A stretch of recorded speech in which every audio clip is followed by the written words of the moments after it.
tu es quel type d'arbre? Un arbre qui porte des fruits, qui va permettre la naissance de nouveaux arbres, ou bien tu es un arbre qui vit pour lui seul et dont le jour qu'il va mourir, il n'aura plus de naissance, il n'aura plus de descendants de cet arbre. Bienvenue dans cette vidéo et à travers cette image, je veux partager avec toi une erreur que la plupart des personnes font, une erreur qu'on trouve très souvent dans nos différentes familles, dans nos différentes régions et dans nos différents pays. Il y a des personnes qui vont passer 10 ans, 20 ans, 30 ans, 50 ans, 60 ans pour certains, dans certaines entreprises ou bien dans certains ministères.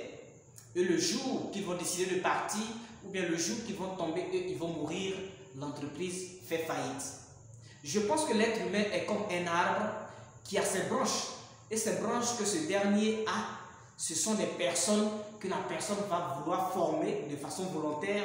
Ce sont ces personnes qu'on va accepter de donner nos secrets. Ce sont des personnes à qui on va délivrer certaines valeurs, on va donner certaines compétences en fonction de l'expérience qu'on a eue, en tenant compte du nombre d'années que nous avons passées en tant que responsable, en tant que président, soit d'organisation, en tant que chef de famille et en tant que quelqu'un qui a géré une communauté. Il ne faudrait pas qu'on soit jaloux, parce que si Steve Jobs l'avait été, Apple allait mourir dès la naissance de Steve Jobs. Si le créateur de KFC avait fait pareil, lui aussi son entreprise n'aurait pas existé jusqu'à maintenant. Alors je voudrais te poser la question. Quelle est ta cohabitation avec tes enfants? Quelle est ta cohabitation avec tes employés? Quelle est ta cohabitation avec les personnes avec qui tu vis au quotidien? Est-ce que ce que tu as comme connaissance, tu partages avec eux parce que tu ne seras pas éternel et tu as l'obligation de le faire? Ou bien tu gardes ça jalousement pour toi seul, pour qu'à chaque fois on vienne vers toi pour venir demander telle chose, quelle est la façon dont on doit faire? Ou bien ces personnes-là, en fonction de ce que tu leur as donné comme connaissance, comme intelligence, comme savoir, ces personnes arrivent à réaliser des choses avant que toi tu n'arrives au bureau.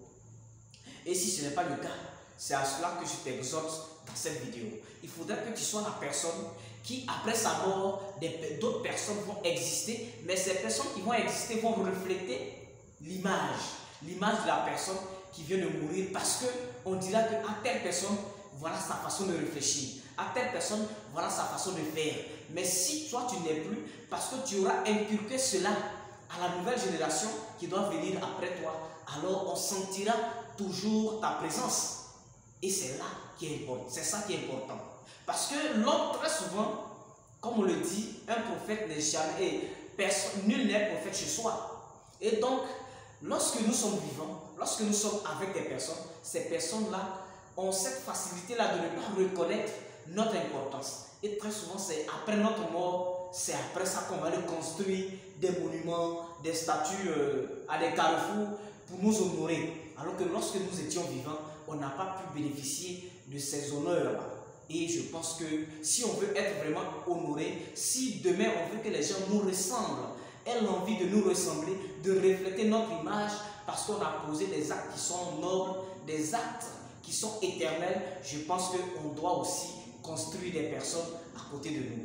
Parce que si on a construit personne à côté de nous, et à chaque moment, c'est nous le plus intelligent de la famille, c'est nous le plus intelligent de notre village, le plus intelligent de notre localité, le plus intelligent de notre région et de notre pays, et qu'on attend toujours que les personnes viennent vers nous, je pense qu'on n'aura rien laissé sur notre passage.